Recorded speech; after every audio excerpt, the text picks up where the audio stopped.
Princesse Léonie Kangala, bonsoir et Bonsoir, bienvenue. oui, merci. Vous êtes ici à Washington, la capitale américaine. Quelles sont les raisons de votre présence ici? Oui, merci de me permettre de m'exprimer ici chez vous. Écoutez, nous sommes ici à cause d'un événement, très très très important qui va avoir lieu le 11 mai 2019 ici à Washington. Nous allons faire un grand gala humanitaire qui est patronné, organisé par l'association qui est là, la Diaspora en Action, coiffé par mon fils, comme je l'appelle toujours, quelqu'un de très courageux, d'avant-gardiste, qui s'appelle Black Abacanal. Et c'est lui qui a eu cette idée de venir retrouver, mobiliser les Centrafricains de la diaspora ici, à Washington, et de l'Amérique en entier. Donc voilà, nous sommes là justement pour cet événement, afin de récolter, de faire une espèce comment on appelle ça? De collecte. Voilà, de collecte, pour pouvoir venir en aide à des enfants défavorisés, des familles un petit peu délaissées, abandonnées, suite à tous ces événements, pour leur venir en aide. C'est très très intéressant, nous allons y revenir. Oui. Pour l'instant, nous allons un peu plus nous intéresser à vous. Vous n'êtes plus à présenter, surtout pour ceux qui connaissent la musique centrafricaine. Quel est le secret de la longévité de votre carrière artistique? Non, il n'y a pas de secret, il suffit de toujours travailler. Il n'y a que ça qui paye le travail. Toujours avoir l'esprit créatif et toujours à faire ce qu'il y a à faire. Donc les répétitions, les studios, faire un peu de sport, tout ça, voilà quoi.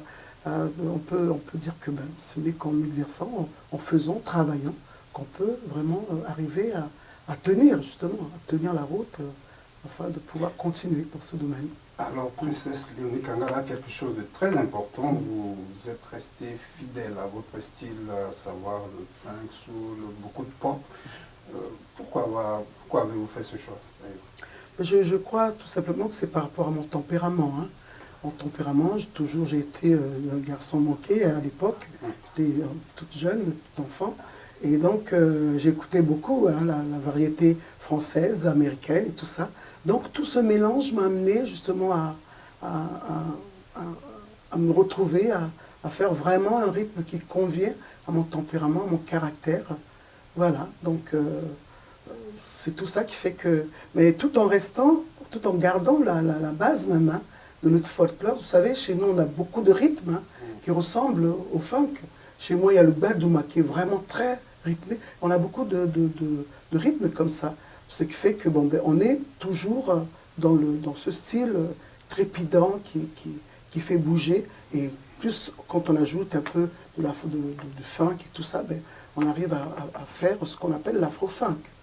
Alors en parlant justement de rythme, il y a un nouveau courant qui a fait son arrivée sur la scène musicale. On parle de l'afrobeat et qui marque aussi l'arrivée d'une nouvelle génération de chanteurs. Comment justement percevez-vous cela et comptez-vous un jour concilier le style que vous avez à l'afrobeat? Écoutez, l'afrobeat, déjà, ça existait à l'époque de Fela, Kuti Ransom. Et nous aussi, nous avons eu à côtoyer cette musique. Alors donc, l'afrobeat qui arrive, mais c'est quelque chose de magnifique. Parce qu'ils sont en train de refaire revivre ce rythme, faire revivre un peu Fela et tout ce qu'il a eu à faire. Et c'est très bien que les jeunes puissent s'intéresser à ce genre de rythme qui est typique même de Nigeria. Alors donc, que Princesse Léonie puisse en faire, pourquoi pas? C'est la nouvelle génération, il faut s'adapter, il faut avancer avec, drainer toutes sortes de personnes, de genres de musique, toutes sortes de générations. Générations passées, maintenant et même à venir.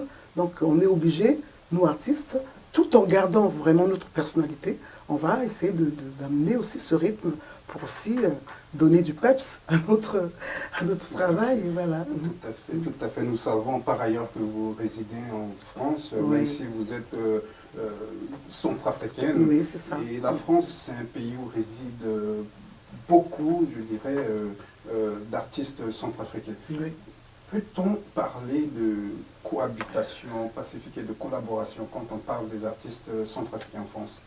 Ben, écoutez, bon, c'est vrai que, bon, comme nous sommes des humains, hein, nous vivons tellement séparés loin les uns des autres, parce que la France elle est grande, hein, les artistes, les Centrafricains sont éparpillés de partout, ainsi que les artistes. Mais quand il arrive, quand le moment se présente, il y a une occasion, ben, nous arrivons à nous retrouver pour vraiment travailler ensemble. Il n'y a pas très longtemps, notre jeune ami Blaka Bakanal hein, a eu l'ingénieuse idée de nous rassembler dans la ville de Lyon. Et ça a été magnifique. Tous les anciens et les jeunes retrouvés ensemble, en train de se partager ce moment artistique. C'était magnifique. Ça nous arrive. Et là, on a la preuve, ce que Blaka a fait, ben, ça nous a encore rapprochés davantage. Ça nous a plus rapprochés. On arrive à faire des choses ensemble, en France. Ouais. Et une dernière question Oui.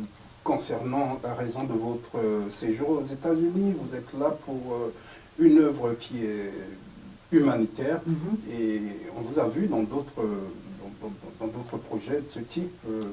Qu'est-ce qui est à la base de cet engagement? Est-ce un engagement vraiment désintéressé?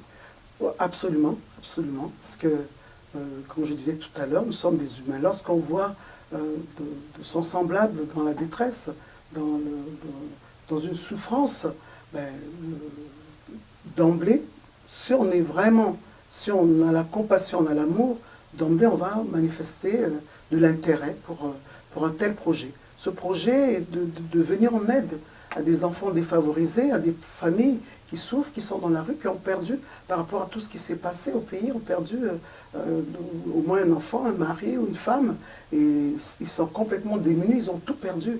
Alors cette collecte va amener,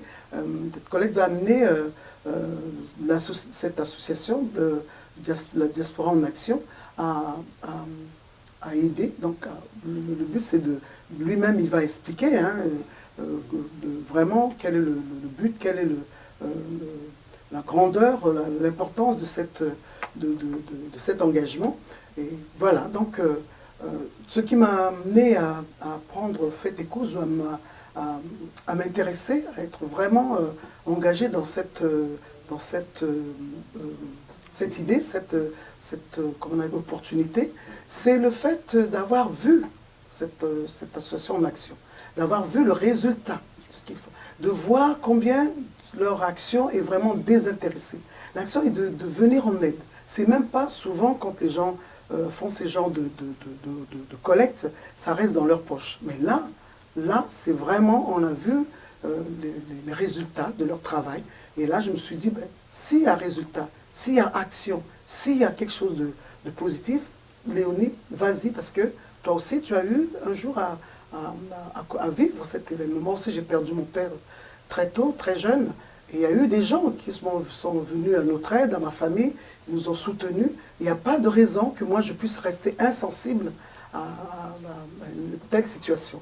Et c'est ainsi que, quand j'ai eu l'appel de Blaka, ben, d'emblée, j'ai dit oui. Et je suis parti pour tout de suite les rejoindre afin de vraiment concrétiser la chose. Voilà. Blaka Bakanal, qui d'ailleurs est avec nous ici en studio, on en saura plus avec lui. Oui, tout à fait. En tout cas, merci beaucoup, Princesse Léonie Kangala, et bon séjour merci, à Washington. Le plaisir a été pour moi.